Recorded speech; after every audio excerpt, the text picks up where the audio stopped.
එතුමා කොන්දත් බයිපාස් එකෙන් පස්සේ ශක්තිමත් කියලා පිළිලුවක් කරා.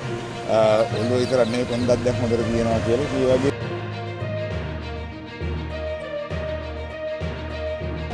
ඊයේ පස්වරුවේ එක්සත් ජාතික පක්ෂයේ කෘත්‍යාධිකාරී මණ්ඩලය රැස් වුණා. ඒකදී විශේෂයෙන්ම ඉදිරි දේශපාලන තත්ත්වයන් ඒ වගේම තමයි සමගි ජන බලවේගයේ සමග ඉදිරියේදී කටයුතු කරන්නේ කොහොමද සහ ඒකාබද්ධ විපක්ෂය සමග ඉදිරියේදී කටයුතු කරන්නේ කොහොමද කියන කාරණාව සාකච්ඡා කරලා තිනවා. ඒත් එකම තමයි දීර්ඝ විරාමයකින් පසුව එක්සත් ජාතික පක්ෂයේ නායක රනිල් වික්‍රමසිංහ මහතා මේ කෘත්‍යාධිකාරී මණ්ඩල රැස්වීමට එක් වී තිබෙනවා. රනිල් වික්‍රමසිංහ මහතාගේ පෙනානත්වයෙන් තමයි මේ රැස්වීම පවත්වා තිබෙන්නේ. විශේෂයෙන්ම රනිල් වික්‍රමසිංහ මහතා කෘත්‍යාධිකාරී මණ්ඩලයේ සමාජිකයින්ට උපදෙස් ලබා දීලා තියෙනවා. එක්සත් ජාතික පක්ෂය ශක්තිමත් කරන වැඩපිළිවෙලක් ඉදිරියට ක්‍රියාත්මක කරන්න ආණ්ඩුව ගෙන යන වැඩපිළිවෙලට එරෙහිව කොහොමද ගම්මට්ටමේ ජනතාව එක් කරගන්න, ඒ වගේම තමයි එක්සත් ජාතික පක්ෂයෙන් බෙදී වෙන් වී ගිය කට්ටිය කොහොමද එකතු කරගන්නේ කියන කාරණාවත් මෙහිදී විශේෂයෙන්ම සාකච්ඡා කරලා තිනවා. විශේෂයෙන්ම රනිල් වික්‍රමසිංහ මහතා සඳහන් කරලා තිනවා අසනීප තත්ත්වයේ පහුගිය කාලේ පසුුණත් දැන් Taman නිරෝගීව සිටිනවා, මගේ කොන්ද පණ තිනවා කියන කාරණාවත් රනිල් වික්‍රමසිංහ මහතා කෘත්‍යාධිකාරී මණ්ඩලයේ නියෝජිතයින්ට සඳහන් කරලා තිනවා. ඒ වගේම තමයි Taman ඉදිරියේදී පාර්ලිමේන්තුවට යනවද නැද්ද කියන කාරණාවත් රනිල් වික්‍රමසිංහ මහතා සඳහන් කරලා තිනවා. ඒදී ਉਹ සඳහන් කරලා තියෙන්නේ Taman යලි පාර්ලිමේන්තුවට නොයන බව තමයි රනිල් වික්‍රමසිංහ මහතා සඳහන් කළා තියෙන්නේ. ඒ බව රාජිත සේනාරත්න මන්ත්‍රීවරයාත් හිටපු මන්ත්‍රීවරයාත් තහවුරු කළා.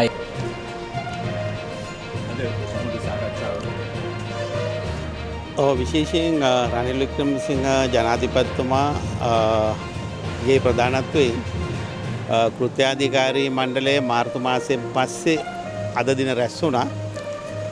සියලුම සමාජිකයන් සහභාගී වෙලා හිටියා. විශේෂයෙන් යෝජනා කරපු ප්‍රධාන කාරණා කීපයක් තියෙනවා. එකක් තමයි සාකච්ඡා වුණා කොහොමද ඒකාබද්ධ සියලු දේශපාලන පක්ෂ සමග එකට ක්‍රියා කරලා මේ රටේ තිබෙන ප්‍රශ්න අවසන් කිරීම සඳහා ක්‍රියා කිරීම පිළිබඳව. ඒ වගේම එක්සත් ජාතික පක්ෂය කෙසේද 80 වෙනි එක්සත් ජාතික පක්ෂයට 80 වෙනි සංවත්සරය එනවා සැප්තැම්බර් මාසයේ 6 වෙනිදා. එය මුල් කරගෙන කොහොමද එක්සත් ජාතික පක්ෂයේ මීළඟ ශක්තිමත් ව්‍යාපාරයක් බවට පරිවර්තනය වෙන්නේ කියන කාරණා ගැන සාකච්ඡා වුණා. විශේෂයෙන් ඒ අවස්ථාවේදී පැනනගිච්ච ප්‍රධාන කාරණයක් තමයි දැනට ඉදිරිපත් වෙලා තිබුණු පක්ෂය සංවිධානය කිරීම සඳහා සියලු යෝජනා නායකතුමා ඒ පිළිබඳ අවධානය යොමු කරා. ඒ යෝජනා අනුව ඉදිරියට පක්ෂය ක්‍රියා කරන්න කෘත්‍යාධිකාරී මණ්ඩලය ඒකමතිකව තීරණය කළා. සමගි ජන බලවේගයත් එක්ක සාකච්ඡා කරන්න නැවත වතාවක් පටන් ගන්නවා. සමගි ජන බලවේගයත් එක්ක දිගටම තියෙන සම්බන්ධතා ශක්තිමත්ව පවතිනවා. ඒකත් නුදුරු කාලයේදී සම්පූර්ණයෙන් කොහොමද එක්සත් ජාතික පක්ෂයත් සමගි ජන බලවේගයත් ඒකාබද්ධ වෙලා ක්‍රියා කරන්න කියන කාරණයක් රනිල් වික්‍රමසිංහ ජනාධිපතිතුමා ප්‍රකාශ කළා. පළාත් සභා මැතිවරණයක් එනවා කියලා බලාපොරොත්තුවක් තියෙනවා. පළාත් සභා මැතිවරණය ගැනත් සාකච්ඡා වුණා. වහාම ඒ සඳහා ජනමතයක් ගොඩනැගීම සඳහා ක්‍රියා කළ යුතුයි කියලා. ආණ්ඩුවේ මර්ධනය ගැනත් පොඩ්ඩක් කතා වුණා කියලා ආරංචි. විශේෂයෙන්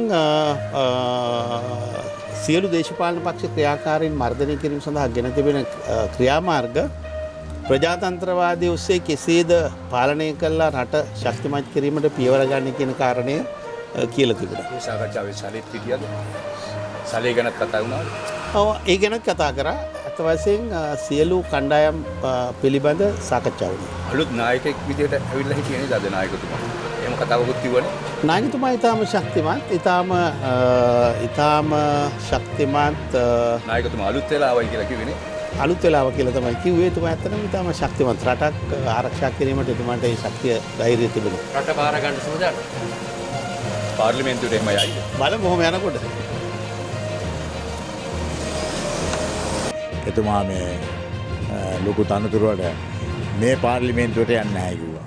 ඒක තමයි මම පහුගිය දවස්වලම කිව්වේ. මම දන්නවා එතුමා විතරක් නෙවෙයි මේ කෙලෙන්න ඕන වැඩේ මොකද්ද කියලා. ඒකයි මම කිව්වේ මොකද මේ අයත් එක්ක අපිට කරන්නට රටක් හදන්නට හැකියාවක් නැහැ.